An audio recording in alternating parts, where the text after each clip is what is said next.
ਤੁਸੀਂ ਦੇਖ ਰਹੇ ਹੋ ਜੀ ਪ੍ਰਾਈਮ ਏਸ਼ੀਆ ਟੀਵੀ। ਮੈਂ ਹਾਂ ਗੁਰਪ੍ਰੀਤ ਸੰਧਾਵਾਲੀਆ ਤੇ ਇਸ ਵਕਤ ਦੀਆਂ ਖਬਰਾਂ ਦੇ ਉੱਪਰ ਆਪਾਂ ਫਿਰ ਤੋਂ ਚਰਚਾ ਕਰਾਂਗੇ ਪਨੂ ਸਾਹਿਬ ਨਾਲ। ਜਿਵੇਂ ਤੁਹਾਨੂੰ ਪਤਾ ਹੀ ਹੈ ਕਿ ਜਿਸ ਵੀ ਦੇਸ਼ ਦੁਨੀਆ ਦੇ ਵਿੱਚ ਤੁਸੀਂ ਰਹਿੰਦੇ ਹੋ ਉੱਥੇ ਕਰੋਨਾ ਵਰਗੀ ਜਿਹੜੀ ਨਾਮਰਾਦ ਬਿਮਾਰੀ ਹੈ ਜੀ ਉਹ ਆਪਣੇ ਆਲੇ ਦੁਆਲੇ ਉਸੇ ਤਰ੍ਹਾਂ ਹੀ ਆ। ਅਜੇ ਤੱਕ ਇਹਦੀ ਕੋਈ ਰੋਕਥਾਮ ਵਾਲੀ ਸਮਝ ਨਹੀਂ ਆ ਰਹੀ, ਪਰ ਹੁਣ ਕੁਝ ਦਵਾਈਆਂ ਦੇ ਟਰਾਇਲਾਂ ਦੀ ਗੱਲ ਚੱਲੀ ਹੈ, ਕੁਝ ਤਕਨੀਕਾਂ ਦੀ ਗੱਲ ਚੱਲੀ ਹੈ, ਉਹਦੇ 'ਤੇ ਆਪਾਂ ਜ਼ਿਕਰ ਕਰਾਂਗੇ। ਫਿਰ ਭਾਰਤ ਦੀ ਸਥਿਤੀ ਦੀ ਗੱਲ ਕਰਾਂਗੇ, ਪੰਜਾਬ ਦੀ ਸਥਿਤੀ ਦੀ ਗੱਲ ਕਰਾਂਗੇ ਤੇ ਇਹ ਸਾਰੇ ਕੁਛ ਦੇ ਵਿੱਚ ਜਿਹੜੀ ਹੁਣ ਦੇਸ਼ਾਂ ਦੀ ਆਪਸੀ ਇੱਕ ਦੂਜੇ ਨਾਲ ਕਿਆ ਸੁਣੀ ਹੋਣ ਲੱਗ ਪਈ ਆ ਉਹਦਾ ਜ਼ਿਕਰ ਵੀ ਆਪਾਂ ਕਰਾਂਗੇ। ਸਭ ਤੋਂ ਪਹਿਲਾਂ ਸਵਾਗਤ ਕਰਦੇ ਹਾਂ ਪਨੂ ਸਾਹਿਬ, ਬਹੁਤ ਬਹੁਤ ਸਵਾਗਤ ਜੀ। ਜੀ ਪਨੂ ਸਾਹਿਬ, ਆਪਾਂ ਹਰ ਰੋਜ਼ ਬਿਮਾਰੀ ਦੀ ਗੱਲ ਕਰਦੇ ਹਾਂ ਤੇ ਮੈਨੂੰ ਲੱਗਦਾ ਕਿ ਅੱਜ ਆਪਾਂ ਸ਼ੁਰੂ ਕਰੀਏ ਜੀ ਕਿ ਵੀ ਬਿਮਾਰੀ ਨੂੰ ਕੰਟਰੋਲ ਕਰਨ ਲਈ ਜਾਂ ਉਹਦੇ ਇਲਾਜ ਲਈ ਜਿਹੜੀਆਂ ਦਵਾਈਆਂ ਦੇ ਟਰਾਇਲ ਹੋਣੇ ਸ਼ੁਰੂ ਹੋ ਗਏ ਅਲੱਗ-ਅਲੱਗ ਦੇਸ਼ਾਂ 'ਚ, ਜਿਵੇਂ ਜਰਮਨੀ 'ਚ ਹੋਇਆ ਜੀ, UK 'ਚ ਹੋਇਆ, ਹੋਰਨਾਂ ਦੇਸ਼ਾਂ ਦੇ ਵਿੱਚ ਵੀ ਹੈਗਾ। ਇਹਨੂੰ ਕਿਵੇਂ ਦੇਖਦੇ ਹੋ? ਕੋਈ ਬਣੀ ਗੱਲ ਕਿਤੇ ਅਜੇ ਕਿ ਨਹੀਂ ਜੀ? ਗੁਰਪ੍ਰੀਤ ਜੀ, ਗੱਲ ਇਹ ਹੈ ਕਿ ਪਲਾਜ਼ਮਾ ਦਾ ਜਿਹੜਾ ਤਜਰਬਾ ਦਿੱਲੀ 'ਚ ਕੀਤਾ ਗਿਆ, ਪਹਿਲਾਂ ਕੇਂਦਰ ਸਰਕਾਰ ਵੀ ਝਿਜਕਦੀ ਸੀ ਅਤੇ ਸਾਡੀ Indian council of medical research ਜਿਹੜੀ ਆ ਉਹ ਵੀ ਝਿਜਕਦੀ ਸੀ, ਪਰ ਅਖੀਰ ਉਹਨਾਂ ਨੇ ਦਿੱਲੀ ਸਰਕਾਰ ਦੀ ਮੁੜ ਮੰਗ ਦੇ ਉੱਤੇ ਜੀ ਇਹ ਆਗਿਆ ਦੇ ਦਿੱਤੀ ਕਿ ਤੁਸੀਂ ਦਿੱਲੀ 'ਚ ਇਹ ਤਜਰਬਾ ਕਰ ਲਓ। ਤਜਰਬਾ ਕੀਤਾ ਗਿਆ, ਜਿਨ੍ਹਾਂ ਦਾ ਤਜਰਬਾ ਕੀਤਾ ਗਿਆ ਉਹ ਕਾਮਯਾਬ ਹੋ ਗਿਆ ਜੀ। ਅੱਜ ਡਾਕਟਰਾਂ ਨੇ ਵੀ ਅਤੇ ਦਿੱਲੀ ਦੇ ਮੁੱਖ ਮੰਤਰੀ ਅਰਵਿੰਦ ਕੇਜਰੀਵਾਲ ਨੇ ਵੀ ਕਿਹਾ ਤਾ ਕਿ ਸਾਡਾ ਤਜਰਬਾ ਕਾਮਯਾਬ ਰਿਹਾ ਅਤੇ ਉਹਨਾਂ ਦੋਵੇਂ ਮਰੀਜ਼ਾਂ ਨੂੰ ਠੀਕ ਹੋਣ ਤੋਂ ਬਾਅਦ ਛੇਤੀ ਛੁੱਟੀ ਮਿਲ ਜਾਵੇਗੀ ਜੀ। ਹੁਣ ਬਹੁਤ ਸਾਰੇ ਲੋਕ ਇਹ ਪੁੱਛਦੇ ਆ ਕਿ ਪਲਾਜ਼ਮਾ ਕੀ ਹੈ?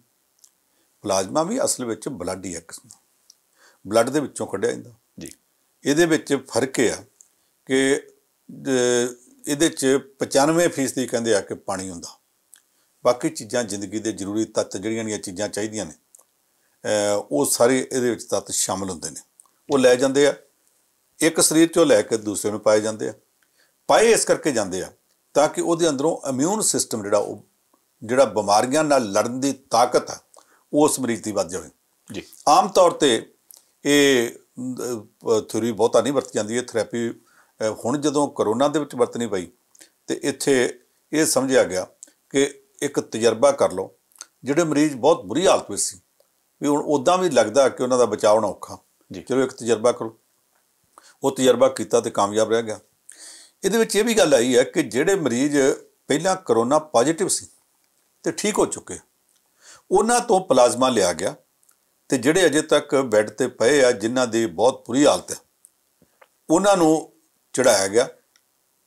ਇਹ ਪਤਾ ਲੱਗਾ ਕਿ ਜਿਹੜੇ ਮਰੀਜ਼ ਬਿਮਾਰੀ ਦੇ ਵਿੱਚੋਂ ਇੱਕ ਵਾਰੀ ਠੀਕ ਹੋ ਜਾਂਦੇ ਨੇ, ਉਹਨਾਂ ਨੂੰ ਜਿਹੜੇ ਇਸ ਸਮੇਂ ਦੌਰਾਨ ਟਰੀਟਮੈਂਟ ਦਿੱਤਾ ਗਿਆ ਹੁੰਦਾ, ਉਹਦਾ ਕਰਕੇ ਦੂਸਰਾ ਉਹਨਾਂ ਦੇ ਸਰੀਰ ਦੇ ਅੰਦਰੋਂ ਐਂਟੀਬਾਡੀ ਨਿਕਲੀ ਹੁੰਦੀ ਜਿਹੜੀ ਕਰੋਨਾ ਦੇ ਨਾਲ ਲੜਦੀ ਆ। ਉਹ ਕਰੋਨਾ ਵਾਇਰਸ ਨਾਲ ਲੜਨ ਵਾਲੀ ਬਾਡੀ ਕਿਉਂਕਿ ਉਹਨਾਂ 'ਚ ਬਣ ਚੁੱਕੀ ਹੁੰਦੀ ਹੈ, ਉਹਨਾਂ ਦਾ ਪਲਾਜ਼ਮਾ ਜਿਹੜਾ ਉਹ ਇਸ ਦੂਸਰੇ ਕਰੋਨਾ ਵਾਲੇ ਮਰੀਜ਼ ਦੇ ਅੰਦਰ ਚਲਾ ਜਾਵੇ ਅਤੇ ਉਹਦੇ ਇਮਿਊਨ ਸਿਸਟਮ ਨੂੰ ਮਜ਼ਬੂਤ ਕਰਦਾ ਅਤੇ ਉਹ ਲੜਨ ਦੇ ਵਿੱਚ ਉਹਨੂੰ ਫਾਇਦਾ ਹੁੰਦਾ, ਉਹ ਠੀਕ ਹੋ ਸਕਦਾ। ਖੈਰ ਜੋ ਵੀ ਹੋਵੇ, ਇਹਦੀਆਂ ਮੈਂ ਡਾਕਟਰੀ ਡਿਟੇਲਸ ਵਿੱਚ ਮੈਂ ਨਹੀਂ ਜਾਂਦਾ ਕਿਉਂਕਿ ਮੈਂ ਡਾਕਟਰੀ ਮਾਮਲਿਆਂ ਦਾ ਮਾਹਰ ਨਹੀਂ, ਮੈਨੂੰ ਬਹੁਤਾ ਦਵਾਈਆਂ ਬਾਰੇ ਪਤਾ ਨਹੀਂ। ਮੈਂ ਤਾਂ ਵੱਡੀ ਗੱਲ ਸਿਰ ਪੀੜ ਹੋਵੇ ਅਤੇ ਡਿਸਪਲਿਨ ਦੀ ਗੋਲੀ ਖਾਣ ਵਾਲਾ, ਇਹ ਤੋਂ ਵੱਧ ਮੈਨੂੰ ਨਹੀਂ ਪਤਾ। ਪਰ ਜੋ ਕੁਝ ਵੀ ਤਜਰਬਾ ਕੀਤਾ ਗਿਆ ਸਾਡੇ ਦਿੱਲੀ ਦੇ ਡਾਕਟਰਾਂ ਨੇ ਕੀਤਾ, ਉਹ ਇੱਕ ਕਿਸਮ ਦਾ ਬਹੁਤ ਵਧੀਆ ਕਦਮ ਸੀ ਜਿਹਦਾ ਫਾਇਦਾ ਹੋਇਆ ਅਤੇ ਆਉਣ ਵਾਲੇ ਸਮੇਂ 'ਚ ਮੈਂ ਸਮਝਦਾ ਕਿ ਇਹ ਫਾਇਦਾ ਹੋਰ ਖੇਤਰਾਂ ਵਿੱਚ ਵੀ ਹੋਵੇਗਾ। ਭਾਰਤ ਵਿੱਚ ਕੁਝ ਰਾਜਾਂ ਵਿੱਚ ਬਹੁਤ ਜ਼ਿਆਦਾ ਬਿਮਾਰੀ ਫੈਲੀ ਪਈ ਹੈ। ਪਹਿਲਾਂ ਦਿੱਲੀ ਵੀ ਉੱਪਰਲੇ 2 ਰਾਜਾਂ 'ਚ ਹੁੰਦਾ ਸੀ, ਮਹਾਰਾਸ਼ਟਰ ਦੇ ਨਾਲ ਸੀ। ਇਸ ਵੇਲੇ ਇਹ ਚੌਥੇ ਥਾਂ 'ਤੇ ਚਲਾ ਗਿਆ। ਇਹਦੇ ਨਾਲ 2 ਹੋਰ, ਪਹਿਲਾਂ ਤਾਂ ਮੱਧ ਪ੍ਰਦੇਸ਼ ਇਹ ਤੋਂ ਅੱਗੇ ਲੰਘਿਆ ਸੀ, ਫਿਰ ਗੁਜਰਾਤ ਪਿੱਛੋਂ ਤੁਰ ਕੇ ਇਸ ਵੇਲੇ ਉਹ ਮੱਧ ਪ੍ਰਦੇਸ਼ ਤੋਂ ਵੀ ਅੱਗੇ ਲੰਘਿਆ ਪਿਆ। ਉਹ ਜਿਹੜੇ ਰਾਜ ਨੇ ਜਿਨ੍ਹਾਂ 'ਚ ਬੜੀ ਤੇਜ਼ੀ ਨਾਲ ਬਿਮਾਰੀ ਫੈਲ ਰਹੀ ਹੈ, ਖਾਸ ਤੌਰ 'ਤੇ ਮਹਾਰਾਸ਼ਟਰ 'ਚ, ਜੇ ਦਿੱਲੀ ਵਾਲੀ ਟੈਕਨੀਕ ਇੱਥੇ ਕਾਮਯਾਬ ਹੋ ਜਾਏ ਅਤੇ ਉੱਥੇ ਵੀ ਜਾ ਕੇ ਵਰਤੀ ਜਾਵੇ, ਮੇਰਾ ਖਿਆਲ ਹੈ ਕਿ ਅਸੀਂ ਭਾਰਤ ਦੇ ਵਿੱਚ ਇਸ ਮਹਾਂਮਾਰੀ ਦੇ ਮੁਕਾਬਲੇ 'ਚ ਕਾਫੀ ਵੱਡੇ ਜਿਹੜੇ ਸੁਖਾਵੇਂ ਰਿਜ਼ਲਟ ਆ ਉਹਨਾਂ ਦੀ ਆਸ ਕਰ ਸਕਦੇ ਹਾਂ ਜੀ। ਵੈਸੇ ਤਾਂ ਚਲੋ ਚੰਗੀ ਗੱਲ ਹੀ ਹੈ ਵੀ ਇਹ ਜੇ 3 ਮਈ ਤੋਂ ਪਹਿਲਾਂ ਇਹੋ ਜਿਹੇ ਰਿਜ਼ਲਟ ਆ ਜਾਣ ਅਤੇ ਡਾਕਟਰ ਥੋੜ੍ਹੀ ਜਿਹੀ ਸਕਾਰਾਤਮਕ ਗੱਲ ਕਰ ਦਿੰਦੇ, ਸ਼ਾਇਦ ਲਾਕਡਾਊਨ 'ਚ ਵੀ ਢਿੱਲ ਮਿਲ ਜਾਵੇ। ਨਹੀਂ, ਲਾਕਡਾਊਨ ਦੇ ਵਿੱਚ ਤਾਂ ਦੇਖੋ ਢਿੱਲਾਂ ਇੱਕਦਮ ਨਹੀਂ ਦੇਣੀਆਂ ਚਾਹੀਦੀਆਂ ਜੀ, ਕਿਉਂਕਿ ਚੀਨ 'ਚ ਲਾਕਡਾਊਨ ਦੇ ਬਾਅਦ ਉਹਨਾਂ ਨੇ ਇੱਕਦਮ ਢਿੱਲਾਂ ਦਿੱਤੀਆਂ। ਨਤੀਜਾ ਕੀ ਨਿਕਲਿਆ? ਜਿਹੜੇ ਵੂਹਾਨ ਦੇ ਲੋਕ ਆ ਉਹ ਬੀਜਿੰਗ ਨੂੰ ਉੱਠ ਤੁਰੇ, ਬੀਜਿੰਗ ਵਾਲੇ ਗੁਆਂਗਜੂ ਨੂੰ ਤੁਰ ਪਏ, ਗੁਆਂਗਜੂ ਵਾਲੇ ਸ਼ੰਘਾਈ ਨੂੰ ਤੁਰ ਪਏ। ਉਹਦਾ ਨਤੀਜਾ ਫਿਰ ਇਹੋ ਨਿਕਲਿਆ ਕਿ ਜਿਹੜੇ ਅਜੇ ਕੁਛ ਵਾਇਰਸ ਲਈ ਫਿਰਦੇ ਸਨ ਉਹਨਾਂ ਤੋਂ ਦੂਸਰਿਆਂ ਕੋਲ ਚਲਾ ਗਿਆ। ਅੱਗੇ ਅਸੀਂ ਇਹ ਲਫ਼ਜ਼ ਵਰਤਦੇ ਹੁੰਦੇ ਸਾਂ ਕਿ ਉਹਨਾਂ ਨੇ ਗਾਂ ਦੂਸਰਿਆਂ ਨੂੰ ਵੰਡਤਾ ਜੀ। ਕੋਈ ਕਿਸੇ ਨੂੰ ਜਾਣ ਬੁੱਝ ਕੇ ਕਰੋਨਾ ਤੋਂ ਇਨਫੈਕਟਡ ਨਹੀਂ ਬਣਾਉਂਦਾ। ਅਣਜਾਣੇ 'ਚ ਅਚੇਤ ਤੌਰ 'ਤੇ ਜਦੋਂ ਜਾਂਦੇ ਆ, ਕਿਸੇ ਕੋਲ ਬਹਿੰਦੇ ਆ, ਕਿਸੇ ਨਾਲ ਹੱਥ ਮਿਲਾ ਲਿਆ, ਕਿਸੇ ਨੂੰ उस सीट के उत्ते बहना पै गया जिथे वो बैठे सी जी। कि चीज़ नूं हथ लाया सी उत्थों दूजे नूं लग गया, ये हो सकता। पर वो अणजाणे विच जे उन्हां तों वंडी जा रही सी ते वो सारे कुछ नूं कंट्रोल करने वास्ते चीन विच भी वो यतन करते पे ने। इत्थे भी एकदम लॉकडाउन नहीं खुलने चाहिए। जे एकदम खोले गए तो जिथे जिथे हुण तक कुछ लोगों कोल हैगा ते गुप चुप शरीर के अंदर है। मैं कल भी ये गल दसी सी कि डॉक्टर ये कहते हैं कि ये खास तौर पर डॉक्टर पीटर कोचिंस्की ने आख्या कि ये इहो जिहा वायरस है जिहड़ा छेती इहदा पता नहीं लगता, कोई इहदे सिम्पटम नहीं उभरते, कोई लक्षण नहीं पता लगते। जदों तक पता लगते हैं उदों तक ये अपने नाल दे 2-3 जणियां होरनां नूं 5 नूं भी ज़्यादा नूं भी इन्फैक्टेड कर चुका हुंदा। जदों उन्हां दा पता लगदा उन्ने चिर तक वो होरनां नूं इन्फैक्टेड कर चुके हुंदे, पर वो जानबुझ के कोई भी नहीं करता। हालात इदां दे आ कि उन्हां नूं आप नूं पता नहीं, वो किसी नूं मिलदे उहदे तक चल जांदा।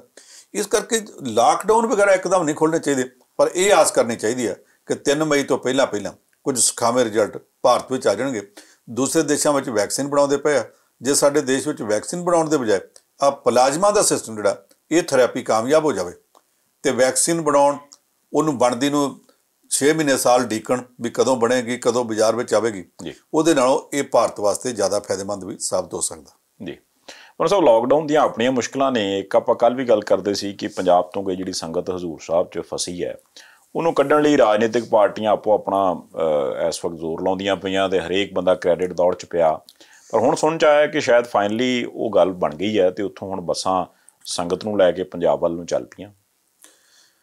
देखो इस मामले च असी भी पिछले 10 दिनों तो लगातार मुड़ मुड़ कहते सां कि जिहड़े लोग उत्थे फसे उन्होंने किसी तरीके कढ़ना चाहिए।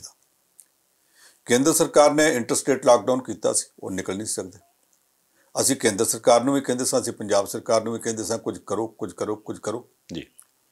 इत्थे चिट्ठियां कईयां ने लिखियां सन, कांग्रेस लीडर प्रताप सिंह बाजवे ने भी लिखी सी, बीबी हरसिमरत कौर बादल कहती मैं भी लिखी सी, पर उन्होंने चिट्ठियां का किसी ने जवाब नहीं सी को दिता।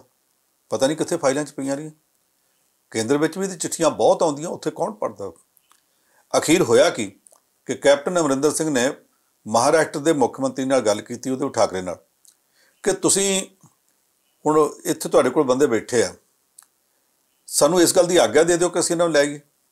इत्थे पंजाब विच इन्हां चों कईयां दीयां कणकां जिहड़ियां ने गाउण वालीआं ने, घरां दे विच मुश्किलां आईयां पईयां ने, सारे लोग फसे ने उत्थे, कुछ कारोबारी लोग भी ने उत्थे जाके फस गए ने। हुण कारोबार बाकी तो बंद आ पर आड़तां दा तो चलदा ना जी, उत्थे तो मंडी च काम करना पैना। कुछ मजदूर भी ने जिन्हां आके मंडी विच काम करना, इन्हां नूं आ जाण दिओ। ते उद्धव ठाकरे ने अगों ये आख्या कि देखो ये अपने 2 मुख्यमंत्रियों के वास्ते गल नहीं, ये इंटरस्टेट लॉकडाउन है, रस्ते च मध्य प्रदेश राजस्थान ये भी आउंदे आ, उन्हां सूबिਆਂ वाले साडे आखे क्यों परमिशन देणगे, आपां उन्हां नूं ते कह नहीं सकते जी। ये परमिशन मिलनी आ केंद्र सरकार तो, तुसीं उत्थे गल करो। फिर कैप्टन अमरिंदर सिंह ने खड़े पैरी एक चिट्ठी लिखी। अजकल चिट्ठियां ये नहीं होंदियां कि डाक च पाउणियां ते डाकिया 8 दिन डाकिया डाक लाया वो नहीं कुछ भी। हुण तां चिट्ठी लिखी इहदा मतलब कि मेल कीती ते उस वेले पहुँच गई जी। सवेरे कीती दोपहर तक होम मिनिस्टर अमित शाह ने बयान दे दिता, उहदा मैसेज आ गया कि असीं तुहानूं परमिशन दिंदे आ जी, तुसीं मंगाउण दा प्रबंध कर लो उन्हां नाल मिल के। कैप्टन अमरिंदर सिंह ने वो मैसेज आउंदे सार ही ट्विटर ते पा दिता कि असीं तां कर लिया। 1 घंटे बाद बीबी हरसिमरत कौर बादल का बयान आ गया, परमिशन तो मैं दवाई है। वो एक बयान तो बाद बीबी परसों की बोली नहीं, तो कैप्टन अमरिंदर सिंह लगातार सारे प्रबंध करता पिया सी। अज कैप्टन अमरिंदर सिंह की सरकार ने ये अगला प्रबंध कर दिता तो प्रबंध शुरू भी हो गया। वो एक जे पंजाब तो बसां भेज दे, एक तो जाण ते डिक्के आने सी, वो जानियां फिर 2 दिन इत्ते भी लग जाने सी। उन्होंने महाराष्ट्र के विचों ही कुछ प्राइवेट कंपनियां नाल ये समझौता करके कि तुहानूं किराया देंगे, तुसीं बसां भेजो। बसां लवातियां ने, अज तड़के 4 बजे बसां लगियां सी। 10 बसां जिहड़ियां उत्थों मुसाफरां नूं लैके तुर पईयां ने। उन्हां बसां दा जिहड़ा खर्चा वो पंजाब सरकार देवेगी जी। मुसाफर उन्हां ते उत्थों चल पए ने। ये खैर हिम्मत है मुसाफरां दी भी कि इन्ने दिन उत्थे उन्होंने श्रद्धालुआं ने कट्टे ने औखे सौखे जी। उत्थों के गुरुद्वारा प्रबंधकों की भी हिम्मत है जिन्हां ने इन्ने दिन उन्होंने अपने को रख के औखे सौखे जिस तरह भी आ उन्होंने संभालिया। चलो असी महाराष्ट्र के मुख्यमंत्री उद्धव ठाकरे का भी धन्नवाद करते हैं तो अमित शाह का भी जिन्होंने परमिशन देती है, तो पंजाब के मुख्यमंत्री का भी जिन्हें अपनी ये जिम्मेवारी निभाई है। हुण 10 बसां चल पईयां ने। अगले जिहड़ा बसां का बैच है ਉਹਦੇ ਵਾਸਤੇ ਇਸ ਵੇਲੇ ਤਿਆਰੀ ਹੁੰਦੀ ਪਈ ਹੈ। ਸ਼ਾਇਦ ਦੁਪਹਿਰ ਤੱਕ ਜਾਂ ਸ਼ਾਮ ਤੱਕ ਦੂਸਰਾ ਬੈਚ ਵੀ ਚੱਲ ਪਏਗਾ। ਉੱਥੇ ਪਹਿਲਾਂ ਪਤਾ ਲੱਗਾ ਸੀ 2000, ਫਿਰ ਪਤਾ ਲੱਗਾ 3500-3600, ਹੁਣ ਦੱਸਿਆ ਜਾਂਦਾ 4000 ਤੋਂ ਉੱਪਰ ਹੈ। ਪਰ ਜਿਹੜੇ 4000 ਤੋਂ ਉੱਪਰ ਉਹ ਸਾਰੇ ਪੰਜਾਬੀ ਨੇ ਜਾਂ ਕੁਝ ਹੋਰ ਥਾਵਾਂ ਦੇ ਵੀ ਨੇ, ਇਹ ਅਜੇ ਪਤਾ ਨਹੀਂ। ਜਿੰਨੇ ਪੰਜਾਬੀ ਹੈ ਉਹਨਾਂ ਨੂੰ ਲਿਆਉਣ ਦੀ ਇਹ ਜ਼ਿੰਮੇਵਾਰੀ ਪੰਜਾਬ ਸਰਕਾਰ ਨੇ ਚੁੱਕ ਲਈ ਹੈ। ਵੇਖੋ ਕੱਲ੍ਹ ਜਾਂ ਪਰਸੋਂ ਤੱਕ, ਕਿਉਂਕਿ ਹੁਣ ਰਸਤੇ 'ਚ ਕਿਤੇ ਕੋਈ ਟ੍ਰੈਫਿਕ ਜਾਮ ਤਾਂ ਲੱਗਣਾ ਨਹੀਂ, ਕਿਤੇ ਟੋਲ ਪਲਾਜ਼ੇ ਤੇ ਹੈਗੇ ਨਹੀਂ ਜੀ। ਉਹਨਾਂ ਨੇ ਛੂਟੋ ਛੂਟ ਉੱਡਦੇ ਹੀ ਆਉਣਾ, ਅਤੇ ਜਦੋਂ ਸਿੱਧੇ ਉਹਨਾਂ ਉੱਡਦੇ ਆਉਣਾ ਅਤੇ ਫਿਰ ਕੱਲ੍ਹ ਸ਼ਾਮ ਤੱਕ ਜਾਂ ਆਪਾਂ ਇਹ ਆਸ ਰੱਖੀਏ ਕਿ ਉਹ ਇੱਥੋਂ ਤੱਕ ਪਹੁੰਚ ਵੀ ਸਕਦੇ ਆ, ਬੜੀ ਤੇਜ਼ੀ ਨਾਲ ਬੱਸਾਂ ਆਉਣਗੀਆਂ ਜੀ। ਸੋ ਪੰਜਾਬ ਦੀ ਆਪਾਂ ਗੱਲ ਕਰਦੇ ਹਾਂ ਤਾਂ ਪੰਜਾਬ ਦੇ ਵਿੱਚ ਇੱਕ ਪਾਸੇ ਤਾਂ ਬਹੁਤ ਸਾਰੇ ਜ਼ਿਲ੍ਹੇ ਆ ਜੀ ਜਿਹੜੇ ਕਹਿੰਦੇ ਆ ਕਿ ਵੀ ਹੁਣ ਕਰੋਨਾ ਮੁਕਤ ਹੋ ਗਏ, ਪਰ ਕੁਝ ਜ਼ਿਲ੍ਹਿਆਂ ਦੇ ਵਿੱਚ ਜਿਹੜੇ ਉਹ ਲਗਾਤਾਰ ਕੇਸ ਵੀ ਸਾਹਮਣੇ ਆ ਰਹੇ ਆ। ਇਹ ਸਾਰੇ ਕੁਝ ਹੁਣ ਵਾਲੀ ਜਿਹੜੀ ਸਥਿਤੀ ਹੈ ਇਸ ਵਕਤ, ਉਹਨੂੰ ਕਿਵੇਂ ਦੇਖਦੇ ਹੋ ਜੀ? ਦੇਖੋ, ਜਿਹੜੇ ਕੁਝ ਜ਼ਿਲ੍ਹਿਆਂ 'ਚ ਕੇਸ ਲਗਾਤਾਰ ਆ ਰਹੇ ਆ ਉਹਨਾਂ 'ਚੋਂ ਇੱਕ ਤਾਂ ਸਾਡਾ ਜਲੰਧਰ ਜੀ। ਜਲੰਧਰ ਦੀ ਇੱਕ ਪਾਕਟ 'ਚੋਂ ਉੱਥੇ ਕੁਝ ਜਿਹੜੇ ਰਿਲੀਫ ਵੰਡਣ ਵਾਲੇ ਸੀ, ਖਾਸ ਤੌਰ 'ਤੇ ਇੱਕ MLA ਅਤੇ ਉਹਦੇ ਚੇਲੇ ਜੀ, ਉਹਨਾਂ ਨੇ ਰਿਲੀਫ ਵੰਡਦਿਆਂ ਕੁਛ ਇਸ ਤਰ੍ਹਾਂ ਦਾ ਫੈਲਾਤਾ ਜਿਹੜਾ ਕਈਆਂ ਥਾਵਾਂ ਤੱਕ ਪਹੁੰਚਿਆ ਅਤੇ ਉਹ ਅਜੇ ਤੱਕ ਵੱਧਦਾ ਜਾ ਰਿਹਾ। ਹੁਣ ਰੋਜ਼ ਨਵੇਂ ਕੇਸ ਆ ਰਹੇ ਨੇ। ਅੱਜ ਸਵੇਰੇ 62 ਸਨ, ਹੁਣ ਜਦੋਂ ਅਸੀਂ ਪ੍ਰੋਗਰਾਮ ਸ਼ੁਰੂ ਕਰਨ ਲੱਗੇ ਹਾਂ ਉਦੋਂ ਤੱਕ ਪਤਾ ਲੱਗਿਆ ਕਿ ਇੱਕ ਹੋਰ ਵੱਧ ਗਿਆ, 63 ਹੋ ਗਏ। ਮੋਹਾਲੀ ਦੇ ਵਿੱਚ ਅਜੇ ਤੱਕ ਕੇਸ ਨਵੇਂ ਆ ਰਹੇ ਨੇ ਜੀ, ਉੱਥੇ ਕੱਲ੍ਹ ਦੇ 62 ਕੇਸ ਹੋ ਗਏ ਨੇ। ਲੁਧਿਆਣੇ ਦੇ ਵਿੱਚ ਇੱਕਾ ਦੁੱਕਾ ਰੋਜ਼ ਕੇਸ ਆਈ ਜਾਂਦਾ। ਪਟਿਆਲੇ ਦੇ ਵਿੱਚ ਜਿਸ ਤਰ੍ਹਾਂ ਉਹ 18 ਰਾਜਪੁਰੇ 'ਚੋਂ ਪਤਾ ਲੱਗੇ, ਔਰ ਇਹ ਵੀ ਪਤਾ ਲੱਗਾ ਕਿ ਉਹਨਾਂ ਨੇ ਸਰਕਾਰ ਨੂੰ, ਸਰਕਾਰੀ ਅਧਿਕਾਰੀਆਂ ਨੂੰ, ਸਿਹਤ ਵਿਭਾਗ ਨੂੰ, ਕਿਸੇ ਹਸਪਤਾਲ ਨੂੰ ਦੱਸਿਆ ਹੀ ਨਹੀਂ। ਲੁਕਵੇਂ ਤੌਰ 'ਤੇ ਆਪਣਾ ਓੜ ਪੋੜ ਕਰਦੇ ਰਹੇ ਜੀ। ਉਸ ਓੜ ਪੋੜ ਦੇ ਚੱਕਰ ਵਿੱਚ ਆਪ ਵੀ ਬੁਰੀ ਹਾਲਤ ਵਿੱਚ ਪਹੁੰਚ ਗਏ, ਪਰ ਨਾਲ ਦੂਸਰਿਆਂ ਦਾ ਵੀ ਨੁਕਸਾਨ ਕੀਤਾ। ਹੁਣ ਜਿਹੜੇ ਇਹਨਾਂ ਦਾ ਇਲਾਜ ਕਰਨ ਵਾਸਤੇ ਡਾਕਟਰ ਲੱਗੇ ਨੇ, ਉਹ ਆਪਣੀ ਜ਼ਿੰਦਗੀ ਦਾ ਬਹੁਤ ਵੱਡਾ ਰਿਸਕ ਲੈ ਕੇ ਲੱਗੇ ਹੋਏ ਨੇ ਜੀ। ਸਾਡੇ ਕੋਲ ਹੁਣ ਤੱਕ ਦੀਆਂ ਰਿਪੋਰਟਾਂ ਨੇ 3 ਡਾਕਟਰਾਂ ਦੀ ਭਾਰਤ ਵਿੱਚ ਮੌਤ ਹੋ ਚੁੱਕੀ ਹੈ। ਉਹਨਾਂ 'ਚੋਂ 2 ਦੀ ਤਾਂ ਤਮਿਲਨਾਡੂ 'ਚ ਹੀ ਹੋਈ ਹੈ ਜੀ, ਔਰ ਦੋਵੇਂ ਹੀ ਕਿਉਂਕਿ ਮੁਸਲਮਾਨ ਬਰਾਦਰੀ ਸਨ, ਦੋਵਾਂ ਦੇ ਨਾਲ ਬਰਾਬਰ ਦਾ ਸਲੂਕ ਹੋਇਆ ਕਿ ਉਹਨਾਂ ਦੀ ਲਾਸ਼ ਨੂੰ ਕਬਰਸਤਾਨ 'ਚ ਨਹੀਂ ਦਫਨ ਦਿੱਤਾ ਗਿਆ। ਹੁਣ 3 ਡਾਕਟਰ ਜਿਹੜੇ ਹੁਣ ਤੱਕ ਆਪਣੀ ਜਾਨ ਗਵਾ ਚੁੱਕੇ ਨੇ। ਇਹਦੇ ਬਾਵਜੂਦ ਇਹ ਸਮਝੀ ਜਾਣਾ ਕਿ ਡਾਕਟਰਾਂ ਕੋਲ ਅਸੀਂ ਚਲੇ ਗਏ, ਹਾਏ ਪਤਾ ਨਹੀਂ ਸਾਨੂੰ ਕੀ ਕਰ ਦੇਣਗੇ, ਇੱਦਾਂ ਨਹੀਂ ਸਮਝਣਾ ਚਾਹੀਦਾ। ਡਾਕਟਰ ਕੋਈ ਵੀ ਕਿਸੇ ਨੂੰ ਜਾਣ ਬੁੱਝ ਕੇ ਉਹਦਾ ਨੁਕਸਾਨ ਕਰਨ ਨੂੰ ਤਿਆਰ ਨਹੀਂ ਹੋ ਸਕਦਾ। ਉਹਨਾਂ ਸਾਰਿਆਂ ਦੀ ਸਾਰੀ ਕੋਸ਼ਿਸ਼ ਇਹ ਆ ਕਿ ਕਿਸੇ ਤਰੀਕੇ ਜਿਹੜਾ ਮਰੀਜ਼ ਆ ਗਿਆ ਇਹਨੂੰ ਬਚਾ ਲਓ ਜੀ। ਉਹਦੇ ਵਾਸਤੇ ਕੋਆਪਰੇਟ ਕਰਨਾ ਵੀ ਚਾਹੀਦਾ, ਅਤੇ ਕੋਆਪਰੇਟ ਕਰਦਿਆਂ ਕੋਆਪਰੇਸ਼ਨ ਲੈਣੀ ਵੀ ਚਾਹੀਦੀ ਹੈ, ਡਾਕਟਰਾਂ ਦੀ ਮਦਦ ਲੈਣੀ ਚਾਹੀਦੀ ਹੈ। ਜਿਹੜੇ ਲੋਕ ਅਜੇ ਵੀ ਪਿੰਡਾਂ 'ਚੋਂ ਖਬਰਾਂ ਆਉਂਦੀਆਂ ਫਲਾਨਾ ਬਿਮਾਰ ਹੋ ਗਿਆ, ਦੱਸਿਆ ਹੀ ਨਹੀਂ ਜੀ, ਚੁੱਪ ਚਪੀਤੇ ਰਾਤ ਨੂੰ ਸਾੜ ਦਿੱਤਾ ਗਿਆ, ਇਹ ਜਿਹੜੀਆਂ ਖਬਰਾਂ ਆਉਂਦੀਆਂ ਇਹਨਾਂ ਦੀ ਵੀ ਪੁਣਛਾਣ ਹੋਣੀ ਚਾਹੀਦੀ ਹੈ। ਕੱਲ੍ਹ ਦਾ ਪੰਜਾਬ ਦੇ ਮੁੱਖ ਮੰਤਰੀ ਨੇ ਇੱਕ ਆਰਡਰ ਦੇ ਦਿੱਤਾ ਕਿ ਜਿੰਨੇ ਵੀ ਕੇਸ ਹੁਣ ਕਰੋਨਾ ਡੈਥ ਵਾਲੇ ਆਉਂਦੇ, ਇਹਨਾਂ ਸਾਰਿਆਂ ਦੀ ਬਾਅਦ ਵਿੱਚ ਪੜਤਾਲ ਕੀਤੀ ਜਾਵੇ ਕਿ ਡੈਥ ਹੋਣ ਤੋਂ ਪਹਿਲਾਂ ਜਦੋਂ ਬਹੁਤੀ ਹਾਲਤ ਵਿਗੜ ਗਈ ਉਦੋਂ ਹਸਪਤਾਲ ਲੈ ਕੇ ਆਏ ਜੀ, ਉਹਦੇ ਤੋਂ ਪਹਿਲਾਂ ਇੰਨਾ ਚਿਰ ਤੱਕ ਇਹਨਾਂ ਨੇ ਇਲਾਜ ਕਿਉਂ ਨਹੀਂ ਕਰਾਇਆ, ਇਹਦੇ ਕਾਰਨ ਕੀ ਸੀ, ਜਾਂ ਕਿੱਥੇ ਕਿੱਥੇ ਤੁਰੇ ਫਿਰਦੇ ਰਹੇ। ਹੁਣ ਤੱਕ ਇਹ ਪੜਤਾਲ ਬਹੁਤੀ ਨਹੀਂ ਸੀ ਹੋ ਰਹੀ। ਉਹਨੇ ਆਖਿਆ ਉਹਨੇ ਸਾਰੇ ਕੇਸਾਂ ਦੀ ਪੜਤਾਲ ਕਰੋ ਕਿ ਉਹਨਾਂ ਨੇ ਪਹਿਲਾਂ ਕਿਉਂ ਨਹੀਂ ਇਹ ਕਰਾਇਆ ਜੀ। ਇਹਦੇ ਵਿੱਚ ਕੱਲ੍ਹ ਨੂੰ ਕੁਝ ਮੁਸ਼ਕਲਾਂ ਵੀ ਆ ਸਕਦੀਆਂ। ਇਸ ਕਰਕੇ ਲੋਕਾਂ ਨੂੰ ਚਾਹੀਦਾ ਕਿ ਜਿੱਥੇ ਕਿਤੇ ਮਾੜੀ ਮੋਟੀ ਵੀ ਸਮੱਸਿਆ ਆਉਂਦੀ ਹੈ ਉਸੇ ਵੇਲੇ ਸਿਹਤ ਵਿਭਾਗ ਨੂੰ ਵੀ ਅਤੇ ਪ੍ਰਸ਼ਾਸਨ ਦੇ ਅਧਿਕਾਰੀਆਂ ਨੂੰ ਵੀ ਜ਼ਰੂਰ ਦੱਸਣ, ਉਹ ਇਹਨਾਂ ਦੀ ਮਦਦ ਹੀ ਕਰਨਗੇ। ਮਾੜੀਆਂ ਮੋਟੀਆਂ ਮੁਸ਼ਕਲਾਂ ਤਾਂ ਆਉਂਦੀਆਂ, ਘਰ ਤੋਂ ਬਾਹਰ 2 ਦਿਨ ਰਹਿਣਾ ਪੈ ਜਾਓ, ਮੁਸ਼ਕਲਾਂ ਤਾਂ ਆਉਂਦੀਆਂ ਨੇ ਜੀ। ਉਹ ਹਜ਼ੂਰ ਸਾਹਿਬ ਗੁਰੂ ਘਰ ਦੇ ਵਿੱਚ ਬੈਠੇ ਸਨ, ਇਹਦੇ ਬਾਵਜੂਦ ਉਹਨਾਂ ਨੂੰ ਮੁਸ਼ਕਿਲ ਆ ਰਹੀ ਸੀ, ਅਤੇ ਜਿਨ੍ਹਾਂ ਨੇ ਹਸਪਤਾਲ 'ਚ 14 ਦਿਨ ਕੱਟਣੇ ਆ, ਇਹ ਆਖਿਆ ਜਾਵੇ ਕਿ ਉੱਥੇ ਕੋਈ ਮੁਸ਼ਕਿਲ ਨਹੀਂ ਆਉਣੀ, ਇਹ ਤਾਂ ਗਲਤ ਹੋ। ਕੁਝ ਤਾਂ ਮੁਸ਼ਕਿਲ ਝੱਲਣੀ ਪੈਣੀ ਹੈ, ਬਿਲਕੁਲ। ਪਰ ਮੁਸ਼ਕਿਲ ਕਿਹਦੇ ਲਈ ਝੱਲਣੀ ਪੈਣੀ ਹੈ? ਅਸੀਂ ਬਿਮਾਰ ਹੋ ਜਾਂਦੇ ਹਾਂ, ਟੀਕਾ ਲਵਾਉਂਦੇ ਹਾਂ, ਇੰਜੈਕਸ਼ਨ, ਉਹਦੇ ਨਾਲ ਵੀ ਪੀੜ ਤਾਂ ਹੁੰਦੀ ਹੈ ਨਾ, ਅਤੇ ਜੇ ਪੀੜ ਨਾ ਹੋਵੇ ਤਾਂ ਇੰਜੈਕਸ਼ਨ ਕਿੱਦਾਂ ਲੱਗੇਗਾ ਅਤੇ ਦਵਾਈ ਅੰਦਰ ਕਿੱਦਾਂ ਜਾਵੇਗੀ? ਮੁਸ਼ਕਿਲ ਤਾਂ ਹਰ ਗੱਲ 'ਚ ਆਉਂਦੀ ਆ। ਉਹ ਮੁਸ਼ਕਿਲਾਂ ਝੱਲਣ ਲਈ ਮਾਨਸਿਕ ਤੌਰ 'ਤੇ ਤਿਆਰ ਹੋਣਾ ਚਾਹੀਦਾ, ਔਰ ਇਲਾਜ ਜਿਹੜਾ ਉਹ ਜ਼ਰੂਰੀ ਆ। ਜੋ ਮੁਸ਼ਕਿਲਾਂ ਇੰਨੀਆਂ ਕਿ ਨਾ ਚੱਲੀਆਂ, ਫਿਰ ਅਸੀਂ ਆਪਣਾ ਵੀ, ਆਪਣੇ ਪਰਿਵਾਰ ਅਤੇ ਆਂਢ ਗੁਆਂਢ ਦਾ ਵੀ ਨੁਕਸਾਨ ਕਰਾਂਗੇ। ਤੁਸੀਂ ਰਿਲੀਫ ਵਾਲਿਆਂ ਦੀ ਗੱਲ ਕੀਤੀ ਸੀ ਬੰਦ ਸਾਹਿਬ, ਵੈਸੇ ਇਹ ਵੀ ਇੱਕ ਤਰ੍ਹਾਂ ਨਾਲ ਕਹਿ ਲਓ ਕਿ 2 ਧਾਰੀ ਤਲਵਾਰ ਹੀ ਬਣ ਗਈ ਹੈ। ਬਹੁਤ ਸਾਰੀਆਂ ਸਮਾਜ ਸੇਵੀ ਸੰਸਥਾਵਾਂ ਨੇ ਜਾਂ ਬਹੁਤ ਸਾਰੇ ਲੋਕ ਨੇ ਜਿਨ੍ਹਾਂ ਨੇ ਇਹ ਰਿਲੀਫ ਦਾ ਕੰਮ ਸ਼ੁਰੂ ਤੋਂ ਕੀਤਾ, ਹੁਣ ਵੀ ਕਰਦੇ ਪਿਆ, ਅਤੇ ਉਹਦੇ ਨਾਲ ਬਹੁਤ ਸਾਰੇ ਲੋਕਾਂ ਨੂੰ ਫਾਇਦਾ ਵੀ ਹੋਇਆ। ਪਰ ਉਹਦੇ ਵਿੱਚ ਦੂਜੀ ਤਰ੍ਹਾਂ ਦੇ ਲੋਕ ਵੀ ਆ ਜਿਨ੍ਹਾਂ ਨੂੰ ਸਿਰਫ ਫੋਟੋ ਦਾ ਸ਼ੌਕ ਹੈ ਵੀ ਹਾਂ ਇੱਕ ਤਰ੍ਹਾਂ ਫੋਟੋ ਆਪਣੀ ਜ਼ਰੂਰ ਆ ਜਾਵੇ ਉੱਥੇ, ਇੱਕ ਤਰ੍ਹਾਂ ਚੌਧਰ ਚਮਕਾ ਲਈਏ ਆਪਾਂ। ਉਹਨੂੰ ਕਿਵੇਂ ਦੇਖਦੇ ਹਾਂ? ਕਿਉਂਕਿ ਉਹਦੇ ਵਿੱਚ ਅਗਲੀਆਂ ਖਬਰਾਂ ਇਹ ਆਉਂਦੀਆਂ ਵੀ ਕਿਸੇ ਨੂੰ ਦੇਤਾ ਰਾਸ਼ਨ, ਕਿਸੇ ਨੂੰ ਨਾ ਦੇਤਾ, ਕਿਸੇ ਨੂੰ ਦੋਹਰੇ ਤੇਰੇ ਮਿਲ ਗਿਆ, ਕਿਸੇ ਨੂੰ ਇੱਕ ਵਾਰੀ ਵੀ ਨਹੀਂ ਮਿਲਿਆ। ਇਸ ਚੀਜ਼ ਨੂੰ ਕਿਵੇਂ ਦੇਖਦੇ ਹੋ? ਦੇਖੋ, ਮੈਂ ਕੁਝ ਅਖਬਾਰ, ਕਿਉਂਕਿ ਮੈਨੂੰ ਤੜਕੇ ਉੱਠ ਕੇ ਵੇਖਣੇ ਪੈਂਦੇ, ਮੈਂ ਜਦੋਂ ਵੇਖਦਾ ਤਾਂ ਇਸ ਗੱਲ 'ਤੇ ਬਹੁਤ ਦੁਖੀ ਹੁੰਦਾ ਕਿ ਪੂਰੇ ਸਫ਼ੇ ਇਸ ਗੱਲ 'ਤੇ ਭਰੇ ਪਏ, ਫਲਾਣੇ ਥਾਂ ਰਿਲੀਫ ਵੰਡੀ, ਫਲਾਣੇ ਥਾਂ ਵੰਡੀ, ਫਲਾਣੇ ਥਾਂ ਵੰਡੀ। ਉਹਦੇ ਰਿਲੀਫ ਵੰਡਣ ਵਾਲੇ ਆ, ਇੱਕ ਪੈਕਟ ਦੇ ਕੇ ਉਹਦੇ ਨਾਲ 10 12 15 ਜਣੇ ਆਸੇ ਪਾਸੇ ਇੱਕ ਦੂਸਰੇ ਨਾਲ ਮੋਢਾ ਮੋਢਾ ਜੋੜ ਕੇ ਖਲੋਤੇ ਆ। ਮੋਢੇ ਨਾਲ ਮੋਢਾ ਜੋੜ ਕੇ ਜਦੋਂ ਖਲੋਤੇ ਆ ਤੇ ਜਿਹੜਾ ਸਮਾਜਿਕ ਫਾਸਲੇ ਵਾਲਾ ਨਿਯਮ ਹੈ, ਸੋਸ਼ਲ ਡਿਸਟੈਂਸਿੰਗ ਦਾ ਸਰਕਾਰ ਨੇ ਕਿਹਾ, ਉਹ ਫਿਰ ਕਿੱਥੇ ਗਿਆ? ਕੋਈ ਸੋਸ਼ਲ ਡਿਸਟੈਂਸਿੰਗ ਤੇ ਰਹਿ ਹੀ ਨਾ ਗਈ, ਮੋਢੇ ਨਾਲ ਮੋਢਾ ਜੋੜ ਕੇ ਖਲੋਤੇ ਹੋ। ਆ 2 ਦਿਨ ਪਹਿਲਾਂ ਇੱਥੇ ਨੇੜੇ ਛਾਉਣੀ ਦੇ ਵਿੱਚ ਇੱਕ ਇਸੇ ਤਰ੍ਹਾਂ ਦਾ ਸਮਾਗਮ ਕੀਤਾ ਗਿਆ। ਉਹਦੇ ਵਿੱਚ ਕੀ ਹੈ, 2 MLA ਆ ਗਏ, 15-20 ਹੋਰ ਵੱਡੇ ਅਫਸਰ ਆ ਗਏ, ਲੀਡਰ ਆ ਗਏ, 1-2 ਅਫਸਰ ਵੀ ਬੁਲਾ ਲਏ ਜੀ। ਜਿਹੜੀ ਰਿਪੋਰਟ ਉੱਥੋਂ ਆਈ ਆ ਉਹ ਇਹ ਦੱਸਦੀ ਹੈ ਉੱਥੇ ਰਿਲੀਫ ਵੰਡਣ ਵਾਲੇ ਬਹੁਤੇ ਸਨ ਤੇ ਲੈਣ ਵਾਲੇ ਥੋੜ੍ਹੇ। ਉਹਦਾ ਨਤੀਜਾ ਕੀ ਨਿਕਲਿਆ? ਮੈਂ ਉਹ ਫੋਟੋ ਵੇਖੀਆਂ, 2 MLA ਵੀ ਖੜ੍ਹੇ ਨੇ, ਬਾਕੀ ਵੀ ਖੜ੍ਹੇ ਨੇ। ਉਹਨਾਂ ਕੋਈ 15-20 ਜਣਿਆਂ ਦੇ ਵਿਚਾਲੇ ਇੱਕ ਬੀਬੀ ਖੜ੍ਹੀ ਆ, ਇੱਕ ਬੰਦਾ ਖੜਿਆ, ਉਹਨਾਂ ਦੇ ਹੱਥਾਂ 'ਚ ਪੈਕਟ ਹੈ। ਬਾਕੀ ਸਭ ਉਹ ਨੇ ਜਿਹੜੇ ਫੋਟੋ ਵਾਲਾ ਮਹਿਕਮਾ ਜੀ। ਇਹ ਫੋਟੋ ਵਾਲਾ ਮਹਿਕਮਾ ਸਭ ਥਾਵਾਂ 'ਤੇ ਇੰਨੀ ਭੀੜ ਕਾਹਦੇ ਲਈ ਇਕੱਠੀ ਕੀਤੀ ਜਾ ਰਹੀ? ਇਹ ਨਹੀਂ ਹੋਣੀ ਚਾਹੀਦੀ।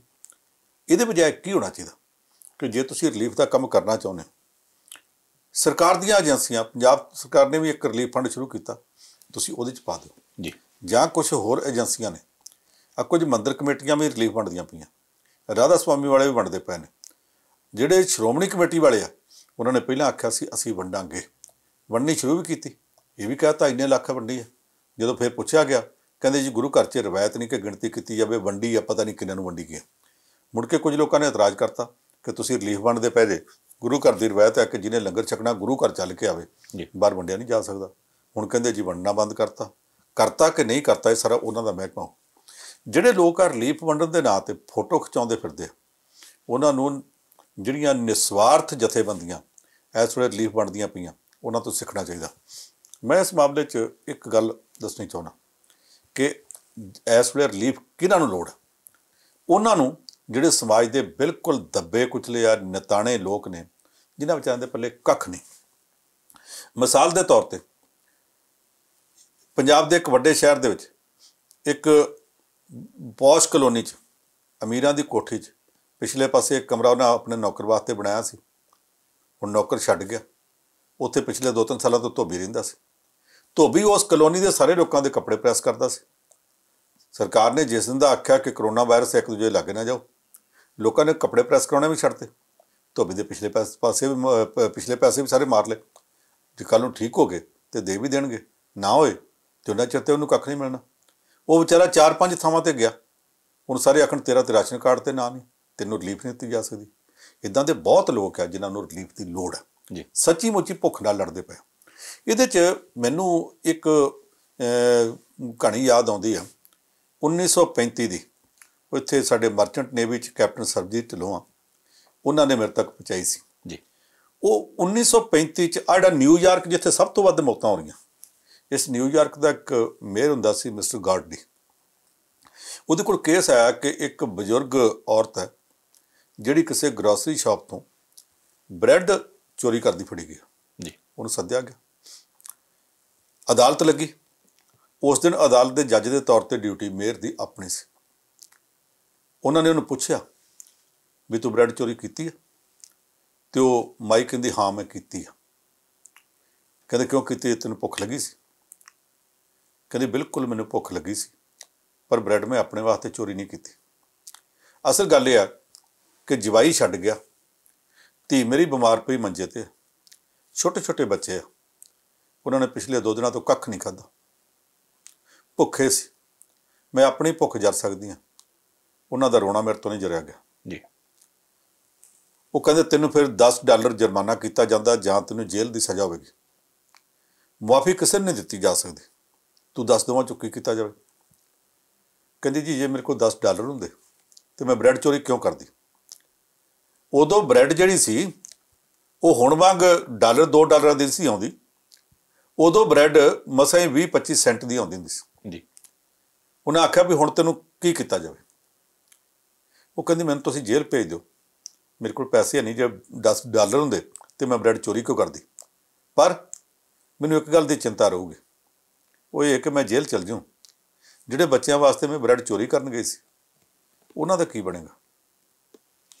ਇੰਨੀ ਗੱਲ ਦੇ ਨਾਲ ਅਦਾਲਤ ਵਿੱਚ ਜਿਹੜੇ ਲੋਕ ਬੈਠੇ ਸਨ, ਉਹ ਵੀ, ਜੱਜ ਵੀ, ਸਾਰੇ ਸੁਣ ਵਰਤ ਗਈ। ਫਿਰ ਉਹਦਾ ਜੱਜ ਸੀ ਨਿਊਯਾਰਕ ਦਾ ਮੇਅਰ ਮਿਸਟਰ ਗਾਰਡਲੀ, ਉਹਨੇ ਸਭ ਤੋਂ ਪਹਿਲਾਂ ਆਪਣੀ ਜੇਬ ਦੇ ਵਿੱਚੋਂ $10 ਦਾ ਨੋਟ ਕੱਢਿਆ। ਕੱਢ ਕੇ ਉਹਨੇ ਆਖਿਆ ਜੀ ਇਸ ਔਰਤ ਦਾ ਜਿਹੜਾ ਜੁਰਮਾਨਾ $10 ਉਹ ਮੈਂ ਭਰਦਾ ਜੀ, ਇਹ ਇੱਥੋਂ ਫ੍ਰੀ ਆਪਣੇ ਘਰ ਜਾ ਸਕਦੀ ਹੈ। ਦੂਜੀ ਗੱਲ, ਤੁਸੀਂ ਜਿੰਨੇ ਲੋਕ ਬੈਠੇ ਆ ਤੁਸੀਂ ਸਾਰੇ ਸਮਾਜ ਦਾ ਹਿੱਸਾ।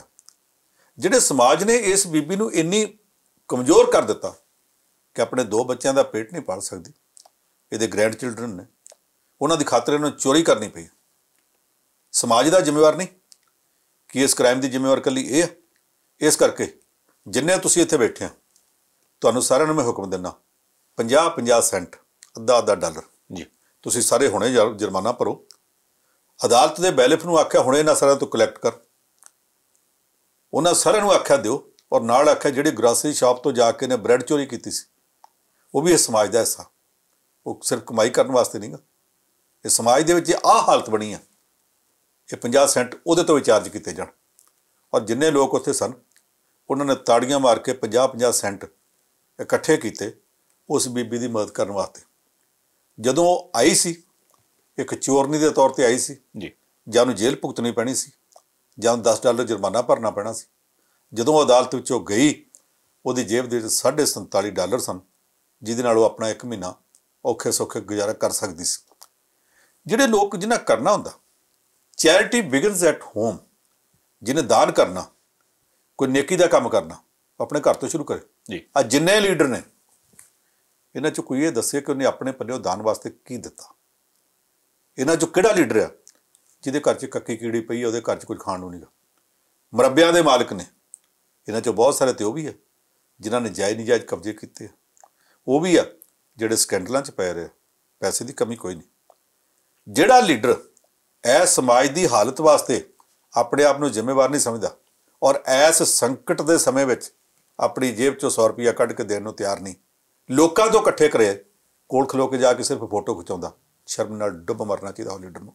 ਜੇ ਕਰਨਾ ਤੇ ਉਹ ਜਿਹੜਾ ਨਿਊਯਾਰਕ ਇਸ ਵੇਲੇ ਫਸਿਆ ਪਿਆ, ਮੇਰਾ ਖਿਆਲ ਨਿਊਯਾਰਕ ਦੇ ਲੋਕ ਅੱਜ ਦੀ ਇਸ ਤਰਾਸਦੀ ਵਾਲੀ ਸਥਿਤੀ ਦੇ ਵਿੱਚ ਵੀ ਮਿਸਟਰ ਗਾਰਡੀ ਨੂੰ ਯਾਦ ਕਰਦੇ ਹੋਣਗੇ ਕਿ ਜੇ ਉਹ ਹੁੰਦਾ ਤੇ ਅੱਜ ਆਹ ਹਾਲਾਤ ਨਾ ਹੁੰਦੇ। ਹਾਲਾਤ ਬਦਲ ਜਾਂਦੇ ਆ।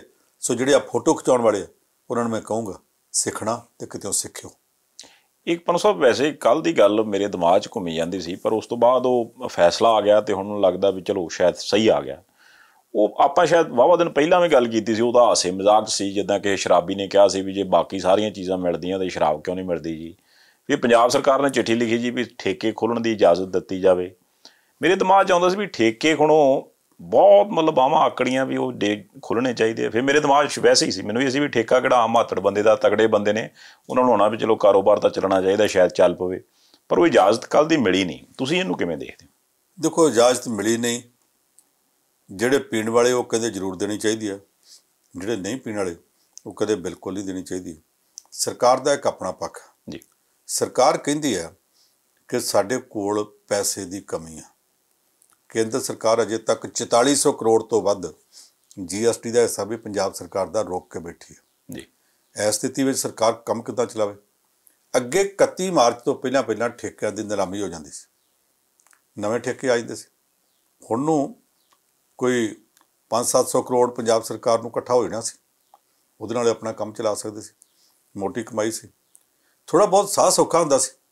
ਇਸ ਵਾਰੀ ਮਾਰਚ ਵਾਲਿਆਂ ਦਾ ਵੀ ਜਿਹੜਾ ਠੇਕਾ ਪੂਰਾ ਨਹੀਂ ਹੋਇਆ, ਉਹਨਾਂ ਨੇ ਵੀ ਅਖੀਰਲੇ ਦਿਨਾਂ ਦੇ ਪੈਸੇ ਛੁਡਾ ਲੈਣੇ ਕਿ ਜਦੋਂ ਠੇਕੇ ਨਹੀਂ ਚੱਲੇ ਤੇ ਪੈਸੇ ਕਾਹਦੇ ਦੇਈਏ ਜੀ। ਅਤੇ ਅੱਗੋਂ ਅਪ੍ਰੈਲ ਤੋਂ ਠੇਕਿਆਂ ਦੀ ਨਵੀਂ ਬੋਲੀ ਹੋਈ ਨਹੀਂ, ਆ ਮਹੀਨਾ ਤਾਂ ਸਾਰਾ ਨਿਕਲ ਚੱਲਿਆ। ਇਹ ਇਕੱਲਾ ਪੰਜਾਬ ਸਰਕਾਰ ਨਹੀਂ ਮੰਗ ਕਰਦੀ, ਬਾਕੀ ਸਰਕਾਰਾਂ ਨੇ ਮੰਗ ਕੀਤੀ। ਅੱਜ ਜਿਹੜਾ ਹਰਿਆਣੇ ਦਾ ਡਿਪਟੀ ਮੁੱਖ ਮੰਤਰੀ ਹੈ ਦੁਸ਼ਯੰਤ ਚੌਟਾਲਾ, ਓਮ ਪ੍ਰਕਾਸ਼ ਚੌਟਾਲੇ ਦਾ ਮੁੰਡਾ, ਉਹਨੇ ਆਪਣੇ ਰਾਜ 'ਚ ਕਹਿ ਦਿੱਤਾ ਜੀ ਡਿਸਟਿਲਰੀਆਂ ਖੋਲ੍ਹਣ ਦੀ ਆਗਿਆ ਦੇ ਦਿਓ। ਇਹ ਵੀ ਆਖੀ ਜਾਂਦਾ ਇੱਥੋਂ ਦੀ ਸ਼ਰਾਬ ਦੂਜੇ ਰਾਜਾਂ ਨੂੰ ਚੱਲ ਜੂਗੀ, ਜੇ ਜਾਊਗੀ ਤਾਂ ਉਹ 'ਚ ਵੀ ਕਮਾਈ ਹੋਣੀ ਹੈ। ਦੂਜੇ ਸੂਬਿਆਂ ਦੇ ਵਿੱਚ ਵੀ ਇਹ ਕੋਸ਼ਿਸ਼ ਹੁੰਦੀ ਪਈ ਆ ਵੀ ਇਹ ਡਿਸਟਿਲਰੀਆਂ ਚੱਲਣ ਦਿੱਤੀਆਂ ਜਾਣ, ਸ਼ਰਾਬ ਦੇ ਠੇਕੇ ਚੱਲਣ ਦਿੱਤੇ ਜਾਣ, ਪਰ ਅਜੇ ਤੱਕ ਚੱਲਣ ਦਿੱਤੇ ਨਹੀਂ ਜਾ ਰਹੇ। ਕੇਂਦਰ ਸਰਕਾਰ ਨੇ ਅਜੇ ਤੱਕ ਪੂਰੀ ਪਾਬੰਦੀ ਲਾਈ ਹੋਈ ਆ ਜੀ। ਇਸ ਪਾਬੰਦੀ ਨੂੰ ਉਹ ਅਜੇ ਇਹਨਾਂ ਨੇ ਪੰਜਾਬ ਸਰਕਾਰ ਨੇ ਕੈਪਟਨ ਅਮਰਿੰਦਰ ਸਿੰਘ ਨੇ ਚਿੱਠੀ ਲਿਖੀ ਸੀ ਕਿ ਸਾਨੂੰ ਆਗਿਆ ਦੇ ਦਿਓ ਕਿ ਅਸੀਂ ਠੇਕੇ ਚਲਾ ਲਈਏ, ਜਿਨ੍ਹਾਂ ਪੀਣੀ ਆ ਪੀ ਲਿਆ ਕਰਨ, ਅਸੀਂ ਹੁਣ ਕੀ ਕਰ ਸਕਦੇ ਹਾਂ। ਪਰ ਜਿਹੜੇ ਠੇਕਿਆਂ ਦੀ ਕਮਾਈ ਆ ਘੱਟੋ ਘੱਟ ਪੰਜਾਬ ਸਰਕਾਰ ਨੂੰ ਆਉਂਦੀ ਰਹੂ। ਦੂਸਰੇ ਪਾਸੇ ਕੁਝ ਲੋਕ ਕਹਿੰਦੇ ਕਿ ਜੇ ਪੰਜਾਬ ਸਰਕਾਰ ਨੂੰ ਕਮਾਈ ਆਈ ਤੇ ਭਾਵੇਂ ਸ਼ਰਾਬੀਆਂ ਦੀ ਜੇਬ 'ਚੋਂ ਨਿਕਲੇ ਤੇ ਲੋਕਾਂ ਦੀ ਜੇਬ 'ਚੋਂ ਹੀ ਆ। ਹੁਣ ਇੱਕ ਦੂਸਰਾ ਪੱਖ ਆ ਉਹ ਕਹਿੰਦੇ ਜੀ ਭਾਵੇਂ ਬਾਅਦ ਵਿੱਚ ਖੰਡ ਵੇਚੋ, ਭਾਵੇਂ ਕੱਪੜਾ ਵੇਚੋ, ਉਹ ਵੀ ਤਾਂ ਟੈਕਸ ਲੋਕਾਂ ਦੀ ਜੇਬ 'ਚੋਂ ਹੀ ਨਿਕਲਣੇ ਆ ਜੀ। ਅਕਸਰ ਤਾਂ ਨਿਕਲਣੇ ਹੀ ਨਿਕਲਣੇ ਆ। ਸਰਕਾਰ ਨੇ ਕਿਸੇ ਪਾਸੇ ਰੁੱਖਾਂ ਤੋਂ ਪੱਤੇ ਤੋੜ ਕੇ ਤਾਂ ਕੰਮ ਚਲਾਉਣਾ ਨਹੀਂ। ਇਹ ਸਾਰਿਆਂ ਦੀਆਂ ਆਪੋ ਆਪਣੀਆਂ ਦਲੀਲਾਂ, ਪੱਖ ਵਿੱਚ ਵੀ ਆ, ਵਿਰੋਧ ਵਿੱਚ ਵੀ ਆ, ਨਿਰਪੱਖ ਵੀ ਆ। ਪਰ ਉਂਝ ਕੇਂਦਰ ਸਰਕਾਰ ਨੇ ਅਜੇ ਤੱਕ ਪਰਮਿਸ਼ਨ ਦਿੱਤੀ ਨਹੀਂ। ਮੈਂ ਨਾ ਇਸ ਪਰਮਿਸ਼ਨ ਦੇਣ ਦੇ ਪੱਖ ਵਿੱਚ ਆ, ਨਾ ਇਹਨੂੰ ਰੋਕਣ ਦੇ ਪੱਖ ਵਿੱਚ ਆ, ਕਿਉਂਕਿ ਜਿਹੜੇ ਸੂਬਿਆਂ 'ਚ ਬਿਲਕੁਲ ਰੋਕ ਲਾ ਦਿੱਤੀ ਗਈ। ਸਾਨੂੰ ਹਰਿਆਣੇ ਦਾ ਪਤਾ, ਚੌਧਰੀ ਬੰਸੀ ਲਾਲ ਨੇ ਆ ਕੇ ਰੋਕ ਲਾ ਦਿੱਤੀ ਸੀ, ਸਾਲ ਬਾਅਦ ਹੀ ਮੁੜ ਕੇ ਫਿਰ ਉਹ ਰੋਕ ਤੋੜਨੀ ਪਈ ਸੀ। ਨਤੀਸ਼ ਕੁਮਾਰ ਨੇ ਰੋਕ ਲਾ ਦਿੱਤੀ ਸੀ, ਕੀ ਹੋਇਆ? ਗੁਜਰਾਤ ਵਿੱਚ ਡਰਾਈ ਏਰੀਆ ਦੇ ਬਾਵਜੂਦ ਹੋਮ ਡਿਲੀਵਰੀ ਹੁੰਦੀ ਆ, ਘਰ ਲੋਕਾਂ ਦੇ ਜਿਹੜਾ ਮਰਜ਼ੀ ਫੋਨ ਕਰਕੇ ਮੰਗਾ ਲਓ। ਦੇਸੀ ਸ਼ਰਾਬ ਜਿਹੜੀ ਘਰਾਂ ਦੀ ਕੱਢੀ ਉਹ ਵੀ ਮਿਲਦੀ ਹੈ, ਵਲੈਤੀ ਵੀ ਮਿਲਦੀ ਹੈ, ਅਤੇ ਜਿਹੜੇ ਆ ਸ਼ਰਾਬ ਦੀਆਂ ਡਿਸਟਿਲਰੀਆਂ ਤੋਂ ਆਉਂਦੀ ਉਹ ਵੀ ਮਿਲਦੀ ਹੈ। ਹਰ ਸਾਲ 2-3 ਵਾਰੀ ਛਾਪੇ ਵੱਜਦੇ ਆ। ਕਿਸੇ ਥਾਂ 'ਤੇ 5000 ਬੋਤਲ ਫੜੀ ਜਾਂਦੀ ਹੈ, ਕਿਸੇ ਥਾਂ 'ਤੇ 10,000 ਪੇਟੀ ਫੜੀ ਜਾਂਦੀ ਹੈ। ਉਹਨਾਂ ਦੇ ਉੱਤੇ ਬਲਡੋਜ਼ਰ ਫਿਰਦੇ ਆ। ਹਰ ਵਾਰੀ ਰੂਲਿੰਗ ਪਾਰਟੀ ਦਾ ਕੋਈ MLA, ਕੋਈ ਚੇਅਰਮੈਨ, ਕੋਈ ਮੇਅਰ ਵਿੱਚ ਫਸਿਆ ਹੁੰਦਾ। ਕੰਮ ਤਾਂ ਉੱਥੇ ਵੀ ਚੱਲੀ ਜਾ ਰਿਹਾ। ਅਤੇ ਇੱਥੇ ਪੰਜਾਬ ਸਰਕਾਰ ਜਿਹੜੀ ਆ ਜਾਂ ਕੇਂਦਰ ਸਰਕਾਰ ਕਿਸੇ ਥਾਂ ਦੇ ਉੱਤੇ ਸ਼ਰਾਬਬੰਦੀ ਕਰ ਵੀ ਦੇਵੇ। ਪਾਕਿਸਤਾਨ ਦੇ, ਈਰਾਨ ਤਾਂ ਇਸਲਾਮੀ ਦੇਸ਼ ਆ, ਉੱਥੇ ਸ਼ਰਾਬ 'ਤੇ ਪਾਬੰਦੀ ਆ ਨਾ ਜੀ। ਨਹੀਂ, ਮੈਂ ਵੈਸੇ ਕਰੋਨਾ ਵਾਇਰਸ ਚੱਲਦੇ ਦੇ ਦੌਰਾਨ ਜੀ 300 ਦੇ ਕਰੀਬ ਲੋਕ ਇਸ ਕਰਕੇ ਮਰ ਗਏ ਆ, ਕਿਉਂਕਿ ਉਹ ਸ਼ਰਾਬ ਮਿਲੀ ਨਹੀਂ, ਸ਼ਰਾਬ ਵਰਗਾ ਪਦਾਰਥ ਪੀ ਲਿਆ, ਅੱਗੋਂ ਪਿੱਛੋਂ ਸ਼ਰਾਬ ਕੱਢ ਕੇ ਪੀ ਲੈਂਦੇ ਸੀ। ਉੱਥੇ ਵੀ ਪਾਬੰਦੀ ਦੇ ਬਾਵਜੂਦ ਚੱਲੀ ਜਾਂਦਾ। ਸੋ ਇਸ ਕਰਕੇ ਕੇਂਦਰ ਸਰਕਾਰ ਨੇ ਨਹੀਂ ਮਨਜ਼ੂਰੀ ਦਿੱਤੀ, ਉਹਨਾਂ ਦੀ ਆਪਣੀ ਗੱਲ ਆ। ਪੰਜਾਬ ਸਰਕਾਰ ਜੇ ਮੰਗ ਕਰਦੀ ਹੈ, ਇਹਦੀਆਂ ਆਪਣੀਆਂ ਮਜਬੂਰੀਆਂ। ਮੈਂ ਕਿਉਂਕਿ ਸ਼ਰਾਬ ਪੀਣ ਵਾਲਿਆਂ 'ਚੋਂ ਨਹੀਂ, ਇਸ ਕਰਕੇ ਨਾ ਮੈਂ ਮਨਜ਼ੂਰੀ ਦੇ ਪੱਖ ਵਿੱਚ ਆ, ਨਾ ਵਿਰੋਧ 'ਚ। ਇਹ ਦੋਵੇਂ ਇਹਨਾਂ ਦਾ ਆਪਸ ਵਿੱਚ ਜਾਂ ਤਾਂ ਪੱਕੇ ਤੌਰ 'ਤੇ ਪਾਬੰਦੀ ਲੱਗ ਜਾਣੀ ਹੋਵੇ, ਤਾਂ ਲੱਗਣੀ ਨਹੀਂ, 4 ਦਿਨ ਦੀ ਗੱਲ। ਮੈਂ ਵੈਸੇ ਇਹ ਸੋਚਦਾ ਪੰਨੂ ਸਾਹਿਬ ਕਿ ਵੀ ਆਹ ਜਿਹੜਾ ਟਾਈਮ ਹੈ ਇਹਦੋਂ ਠੇਕੇ ਨਹੀਂ ਖੋਲ੍ਹੇ ਜਾਣੇ ਚਾਹੀਦੇ, ਕਿਉਂਕਿ ਜਿਹਦਾ ਅਮੀਰ ਤਰੀਨ ਬੰਦਾ ਉਹਦਾ ਫਰਕ ਕੋਈ ਨਹੀਂ ਪੈਂਦਾ, ਉਹਦੇ ਆਪਣੇ ਕੋਲੇ ਕੋਟਾ ਰੱਖਿਆ। ਜਿਹੜੇ ਪਿੱਕੜ ਹੁੰਦੇ ਆ, ਜਿਨ੍ਹਾਂ ਦਾ ਕੰਮ ਹੁੰਦਾ ਵੀ ਘਰ ਵਾਲੀ ਕੁੱਟਣੀ ਆ, ਜਾਂ ਨਿਆਣਿਆਂ ਦੇ ਮੂੰਹ 'ਚੋਂ ਕੋਈ ਨਵਾਲਾ ਖੋਹ ਕੇ ਤੇ ਫਿਰ ਆਪਾਂ ਸ਼ਰਾਬ ਪੀਣੀ ਹੈ, ਜਾਂ ਕਿਸੇ ਹੋਰ ਕੋਈ ਦਿਹਾੜੀ ਧੱਪਾ ਕੀਤਾ ਦੇ ਉਹ 'ਚੋਂ ਜੇ 100 ਕਮਾਇਆ ਤੇ 50 ਆਪਾਂ ਸ਼ਰਾਬ ਪੀ ਲੈਣੀ। ਭਾਵੇਂ ਸਖਤੀ ਸਹੀ, ਉਹਨਾਂ ਦੇ ਨਿਆਣੇ ਉਹ ਜੀਵ ਜੰਤ ਤੇ ਅੰਦਰ ਵੜੇ ਆ, ਉਹ ਸੌਖੇ ਹੋਣਗੇ। ਜਦੋਂ ਆਪਾਂ ਇਹੋ ਜਿਹੀ ਖੇਡ ਖਿਲਾਰ ਦਿਆਂਗੇ ਤੇ ਉਹਨਾਂ ਦਾ ਜਿਹੜਾ ਉਹ ਰਾਸ਼ਨ ਉੱਥੋਂ ਕਿਸੇ ਨੇ ਦਾਲ ਦੇ ਦਿੱਤੀ, ਉਹ ਦਾਲ ਵੇਚ ਕੇ ਮੁੜ ਕੇ ਸ਼ਰਾਬ ਪੀਣੀ ਹੈ, ਇਹ ਨਵੀਂ ਸਮੱਸਿਆ ਨਹੀਂ ਹੋ ਜੂਗੀ ਸ਼ੁਰੂ। ਮੈਂ ਤਾਂ ਕਹਿੰਦਾ ਵੀ 10 ਦਿਨ ਹੋਰ ਕੱਢ ਲਓ, ਠੇਕਿਆਂ ਨੂੰ ਕੀ ਆ। ਉਹ ਜਿਹੜੀ ਰੁਕੀ ਹੈ। ਥੋੜ੍ਹੇ ਦਿਨ ਪਹਿਲਾਂ ਬਠਿੰਡੇ ਤੋਂ ਇੱਕ ਖਬਰ ਆਈ ਸੀ ਕਿ ਇੱਕ ਬੀਬੀ ਨੇ ਸੁੱਕਾ ਰਾਸ਼ਨ ਜਦੋਂ ਪਿੰਡ ਮੁਹੱਲੇ 'ਚ ਵੰਡਦੇ ਸੀ ਉਹਨੂੰ ਵੀ ਦੇ ਆਏ। ਥੋੜ੍ਹੇ ਚਿਰ ਬਾਅਦ ਚਲੀ ਗਈ, ਕਹਿੰਦੀ ਜੀ ਕੱਲ੍ਹ ਤੋਂ ਸੁੱਕਾ ਰਾਸ਼ਨ ਨਾ ਦਿਓ, ਅੱਜ ਵੀ ਭਾਵੇਂ ਜਿਹੜੀਆਂ ਰਹੀਆਂ ਖੂਹੀਆਂ ਰੋਟੀਆਂ ਉਹ ਦੇ ਦਿਓ, ਮੈਂ ਜਾ ਕੇ ਜਵਾਕਾਂ ਨੂੰ ਖਾਣ ਨੂੰ ਦਿਆਂ। ਉਹ ਕਹਿੰਦੇ ਨੇ ਸੁੱਕਾ ਰਾਸ਼ਨ ਦਿੱਤਾ, ਇਹ ਬਣਾ ਨਹੀਂ ਸਕਦੀ। ਕਹਿੰਦੀ ਹੈ ਕਿੱਥੇ ਆ? ਤੁਸੀਂ ਆ ਗਏ, ਘਰ ਵਾਲਾ ਚੁੱਕ ਕੇ ਲੈ ਗਿਆ। ਮੁਹੱਲੇ 'ਚ ਇੱਕ ਹੱਟੀ ਵਾਲਾ ਇਹੋ ਜਿਹਾ ਮਾਲ ਲੈਂਦਾ, ਉਹਦੇ ਕੋਲ ਜਾ ਕੇ ਉਹਨੇ ਵੇਚਦਾ, ਉਸੇ ਵੇਲੇ ਜਾ ਕੇ ਤੇ ਸ਼ਰਾਬ ਲੈ ਆ, ਉਹ ਪੀ ਜਾਂਦਾ, ਅਸੀਂ ਸਾਰੇ ਭੁੱਖੇ ਬੈਠੇ ਹਾਂ। ਉਹ ਅਕਸਰ ਪਾਬੰਦੀ ਦੇ ਬਾਵਜੂਦ ਵੀ ਸ਼ਰਾਬ ਚੱਲੀ ਜਾਂਦੀ ਹੈ।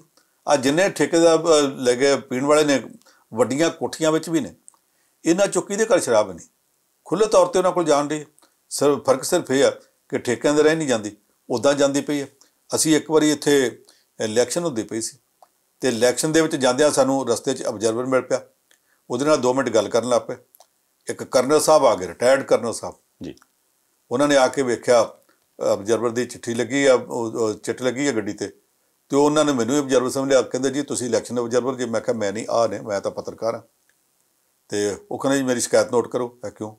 ਉਹ ਕਹਿੰਦਾ ਜੀ ਸਾਡੀਆਂ ਵੋਟਾਂ ਕੱਟੀਆਂ ਗਈਆਂ ਦੋਵਾਂ ਜੀਆਂ ਦੀਆਂ। ਅਤੇ ਉਹ ਕਹਿੰਦਾ ਉਹ ਕੱਟੀਆਂ ਗਈਆਂ ਅਤੇ ਕੱਟੀਆਂ ਗਈਆਂ, ਹੁਣ ਤਾਂ ਕੁਛ ਹੋ ਨਹੀਂ ਸਕਦਾ, ਅੱਜ ਤਾਂ ਵੋਟਿੰਗ ਹੁੰਦੀ ਪਈ ਹੈ, ਤੁਸੀਂ ਪਹਿਲਾਂ ਸ਼ਿਕਾਇਤ ਕਰਨੀ। ਕਹਿੰਦੇ ਪਹਿਲਾਂ ਦਾ ਕੀ ਕਰੀਏ, ਸਾਡਾ ਨੁਕਸਾਨ ਬਹੁਤ ਹੋ ਗਿਆ। ਮੈਂ ਆਖਿਆ ਭਾਈ ਸਾਹਿਬ 2 ਵੋਟਾਂ ਹੀ ਨੇ, ਕਿੰਨਾ ਕੁ ਨੁਕਸਾਨ ਹੋ ਗਿਆ? ਕਹਿੰਦਾ ਤੁਹਾਨੂੰ 2 ਵੋਟਾਂ ਦਿਸਦੀਆਂ ਪੱਤਰਕਾਰਾਂ ਨੂੰ? ਰਾਤੀ ਸਾਡੀ ਗਲੀ 'ਚ ਦੋਵਾਂ ਪਾਰਟੀਆਂ ਨੇ ਹਰ ਇੱਕ ਘਰ 'ਚ ਸ਼ਰਾਬ ਦੀ ਇੱਕ ਪੇਟੀ ਵੰਡੀ ਹੈ। ਸਾਡੀਆਂ ਵੋਟਾਂ ਕੱਟੀਆਂ ਸੀ, ਸਾਡੇ ਨਾਲ ਦੇ ਘਰ ਵੀ ਦੇ ਗਏ, ਸਾਡੇ ਨਾਲ ਦੇ ਉਧਰਲੇ ਪਾਸੇ ਵੀ ਦੋਵੇਂ ਪਾਸੇ ਦੇ ਗਏ, ਅਸੀਂ ਰਹਿ ਗਏ ਹਾਂ। ਕਈ ਲੋਕ ਇੱਦਾਂ ਦੇ ਖਾਂਦੇ ਪੀਂਦੇ ਲੋਕ ਵੀ ਮੈਂ ਵੇਖਿਆ ਇੱਥੋਂ ਤੱਕ ਨੇ। ਅਤੇ ਉਹ ਕਰਨਲ ਸਾਹਿਬ ਹੁਣ ਵੀ ਕਦੇ ਕਦਾਈ ਰਸਤੇ 'ਚ ਮਿਲ ਪੈਂਦੇ ਆ, ਅਤੇ ਅਸੀਂ ਹੱਸ ਪੈਂਦੇ ਹਾਂ ਦੋਵੇਂ ਜਣੇ। ਮੈਂ ਕਿਹਾ ਜੀ ਹੁਣ ਵੋਟ ਵਾਟ ਬਣਾ ਲਈ ਆ, ਉਹ ਸਮਝ ਜਾਂਦਾ ਕਿ ਮੈਂ ਕੀ ਕਹਿੰਦਾ, ਅਤੇ ਉਹਨੂੰ ਬਸ ਛੇੜ ਦੇਈਦਾ, ਹਾਂਜੀ ਵੋਟ ਵਾਟ ਬਣਾ ਕੇ ਰੱਖਿਓ, ਕੱਲ੍ਹ ਨੂੰ ਇਲੈਕਸ਼ਨ ਫੇਰ ਆਉਣੀ, ਕਿਤੇ ਘੱਟ 'ਚ ਨਾ ਜਾਇਓ। ਉਹ ਜਿਹੜੇ ਕਰਨ ਵਾਲੇ ਉਹਨਾਂ ਦਾ ਪ੍ਰਬੰਧ ਹੋ ਜਾਂਦਾ। ਸਰਪੰਚ ਸਾਹਿਬ, ਆਪਾਂ ਇੱਕ ਚਾਈਨਾ ਦੀ ਗੱਲ ਕਰਦੇ ਹੁੰਦੇ ਲਗਭਗ ਰੋਜ਼ ਹੀ, ਅਤੇ ਚਾਈਨਾ 'ਚ ਬਾਕੀ ਮੁਲਕ ਤਾਂ ਸਾਰੇ ਬੋਲਦੇ ਪਏ ਆ। ਹਾਲਾਂਕਿ ਚਾਈਨਾ ਤੋਂ ਆਈਆਂ ਕਿੱਟਾਂ ਜਿਹੜੀਆਂ ਸੀ ਉਹਨਾਂ ਦਾ ਵੀ ਭਾਰਤ ਦੇ ਵਿੱਚ ਵਿਰੋਧ ਹੋਇਆ, ਬਹੁਤ ਸਾਰੀਆਂ ਸਟੇਟਾਂ ਨੇ ਵਾਪਸ ਵੀ ਘਲਾਤੀਆਂ ਕਿ ਨਹੀਂ ਜੀ ਇਹ ਕਾਮਯਾਬ ਨਹੀਂ ਹੈਗੀਆਂ, ਪਰ ਉਹਦੇ ਬਾਵਜੂਦ ਵੀ ਇੰਡੀਆ ਵੱਲੋਂ ਕੋਈ ਚਾਈਨਾ ਦੇ ਖਿਲਾਫ ਬਿਆਨ ਨਹੀਂ ਸੁਣਿਆ। ਦੇਖੋ, ਚੀਨ ਦੇ ਵਿਹਾਰ ਦੇ ਉੱਤੇ ਬਹੁਤ ਸਾਰੇ ਲੋਕਾਂ ਦੀ ਤਸੱਲੀ ਨਹੀਂ। ਚੀਨ ਦੀ ਸਰਕਾਰ ਨੂੰ ਉਹ ਤਸੱਲੀ ਕਰਾਉਣੀ ਚਾਹੀਦੀ ਹੈ ਜੀ। ਕਈਆਂ ਗੱਲਾਂ ਦੇ ਉੱਤੇ, ਉਹਦੇ ਵਿਹਾਰ ਦੇ ਉੱਤੇ ਸ਼ੱਕ ਪੈਦਾ ਹੁੰਦਾ, ਉਹ ਸ਼ੱਕ ਦੂਰ ਕਰੇ। ਪਰ ਚੀਨ ਦੇ ਪੱਖ ਵਿੱਚ ਵੀ ਬੋਲਣ ਵਾਲੇ ਆ, ਉਹਦੇ ਵਿਰੋਧ 'ਚ ਵੀ ਬੋਲਣ ਵਾਲੇ ਆ। ਭਾਰਤ ਸਰਕਾਰ ਦੀ ਕਮਾਲ ਇਹ ਆ ਕਿ ਅਜੇ ਤੱਕ ਉਹਦੇ ਪੱਖ ਵਿੱਚ ਵੀ ਨਹੀਂ ਬੋਲੀ ਜੀ, ਅਜੇ ਤੱਕ ਉਹਦੇ ਵਿਰੋਧ ਵਿੱਚ ਵੀ ਨਹੀਂ ਬੋਲੀ। ਨਾ ਪੱਖ ਵਿੱਚ ਨਾ ਵਿਰੋਧ 'ਚ, ਜੇ ਚੀਨ ਦੇ ਬਾਰੇ ਸ਼ੱਕ ਨੇ ਕੁਝ ਗੱਲਾਂ ਦੇ। ਹੁਣ ਅਸੀਂ ਆਖਿਆ PPE ਕਿੱਟਾਂ ਆਈਆਂ ਨੇ, ਜਿਹੜੀਆਂ ਪਰਸਨਲ ਪ੍ਰੋਟੈਕਟਿਵ ਇਕੁਇਪਮੈਂਟ ਦੀਆਂ ਕਿੱਟਾਂ ਨੇ, ਉਹ ਚੀਨ ਤੋਂ ਲਿਆਂਦੀਆਂ, ਉਹ ਫਾਲਟੀ ਨਿਕਲੀਆਂ। ਕਿੰਨੀਆਂ ਨੁਕਸਦਾਰ ਨਿਕਲੀਆਂ ਨੇ? 1% ਆ, 5% ਆ ਕਿ 25% ਆ? ਭਾਰਤ ਸਰਕਾਰ ਨੇ ਇਹ ਵੀ ਨਹੀਂ ਦੱਸਿਆ। ਨੁਕਸਦਾਰ ਨਿਕਲੀਆਂ 2 ਸੂਬਿਆਂ 'ਚ, ਪਾਬੰਦੀ ਲਾਤੀ ਸਾਰੇ ਹਿੰਦੁਸਤਾਨ 'ਚ। ਫਿਰ ਪਾਬੰਦੀ ਲਾਤੀ, ਵਾਪਸ ਭੇਜ ਦਿਓ, ਵਾਪਸ ਵੀ ਕੋਈ ਨਹੀਂ ਭੇਜੀਆਂ। ਜਿਹੜਾ ਉੱਥੇ ਐਂਬੈਸਡਰ ਬੈਠਾ ਇੰਡੀਆ ਦਾ, ਜਿਹਨੇ ਇਸ ਗੱਲ ਦੀ ਗਰੰਟੀ ਕੀਤੀ ਸੀ ਕਿ ਉਹ ਬਿਲਕੁਲ ਠੀਕ ਠਾਕ ਨੇ, ICMR ਨੇ ਆਖਿਆ ਸੀ ਠੀਕ ਠਾਕ ਨੇ, ਇਹਨਾਂ 'ਚੋਂ ਕਿਸੇ ਦੇ ਖਿਲਾਫ ਕੋਈ ਕਾਰਵਾਈ ਕੀਤੀ? ਪੰਡਿਤ ਨਹਿਰੂ ਦੇ ਵੇਲੇ 4000 ਜੀਪਾਂ ਲਿਆਂਦੀਆਂ ਸੀ ਇੰਗਲੈਂਡ ਤੋਂ ਜੀ, ਅਤੇ ਉੱਥੇ ਜਿਹੜਾ ਉਸ ਵਕਤ ਹਾਈ ਕਮਿਸ਼ਨਰ ਹੁੰਦਾ ਸੀ ਭਾਰਤ ਦਾ, ਉਹਦਾ ਨਾਂ ਆਉਂਦਾ ਸੀ ਕਿ ਉਹਦੇ ਵਿੱਚੋਂ ਰਿਸ਼ਵਤ ਖਾ ਗਿਆ ਅਤੇ ਨਹਿਰੂ ਸਾਹਿਬ ਦੇ ਨੇੜੇ ਸੀ। ਇਹਨਾਂ ਉਹਦੇ ਖਿਲਾਫ ਕਾਰਵਾਈ ਨਹੀਂ ਕੀਤੀ।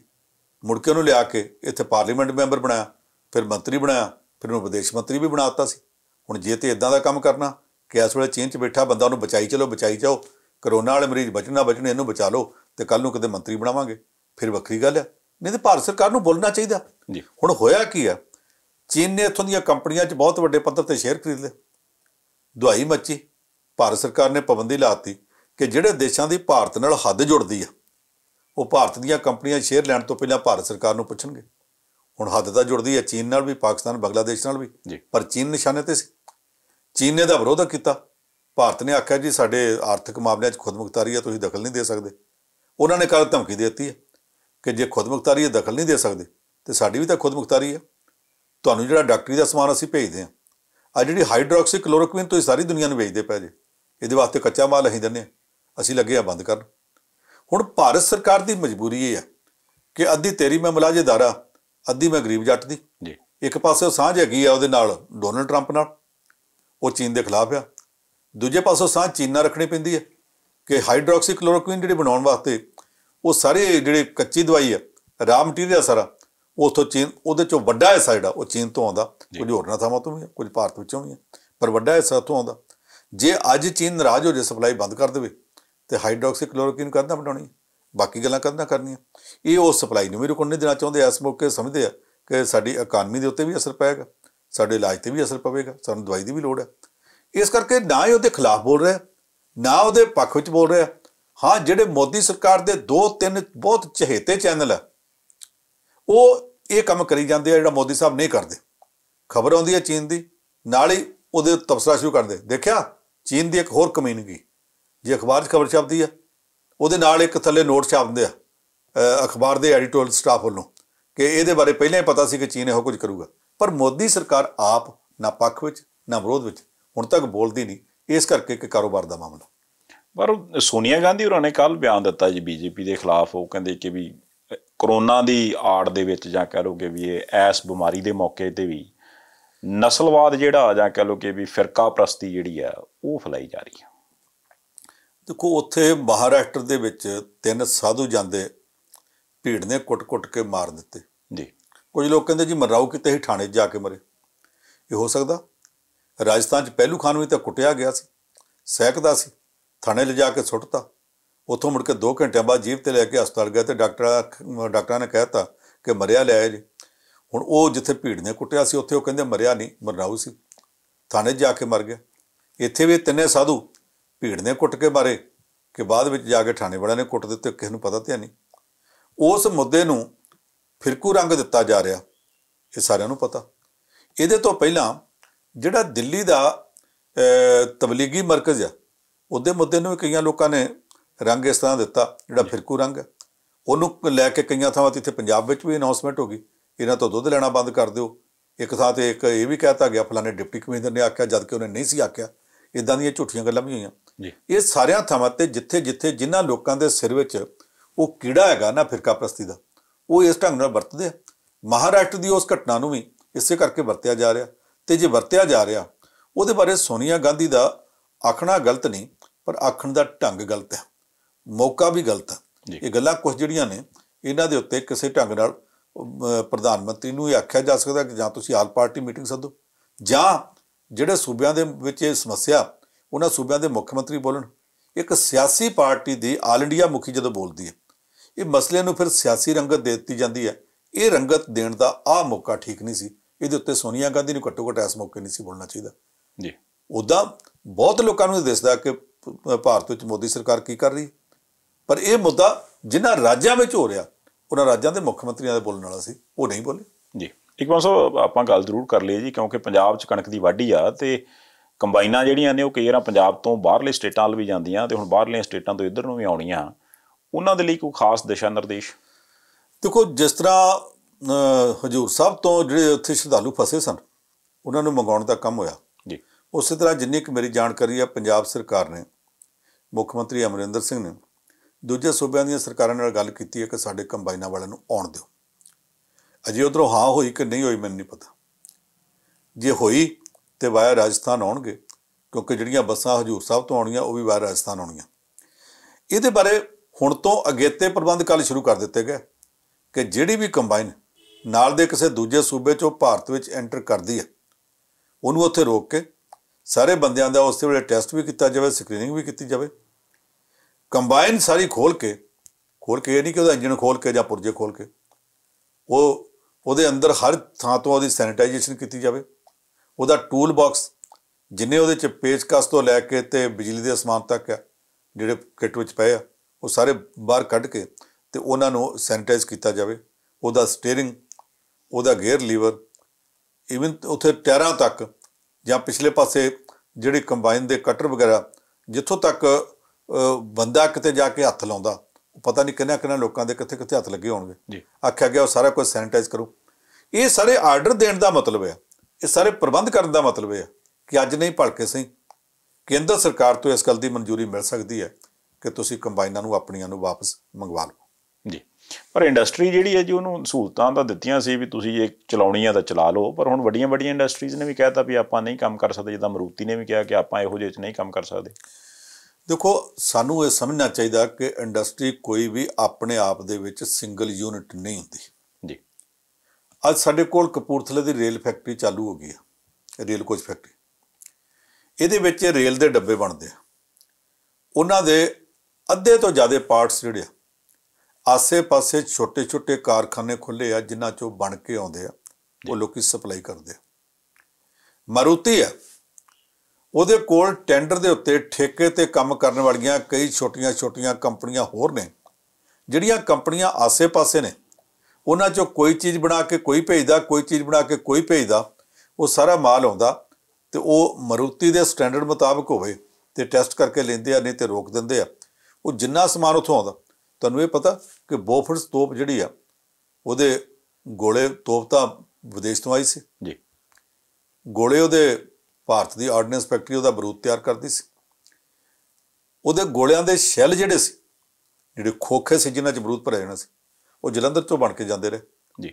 ਇੱਦਾਂ ਕਈ ਚੀਜ਼ਾਂ ਨੇ ਜਿਹੜੀਆਂ ਅੱਡ-ਅੱਡ ਥਾਵਾਂ ਤੋਂ ਪ੍ਰਾਈਵੇਟ ਯੂਨਿਟਾਂ ਤੋਂ ਬਣਦੀਆਂ ਹੁੰਦੀਆਂ।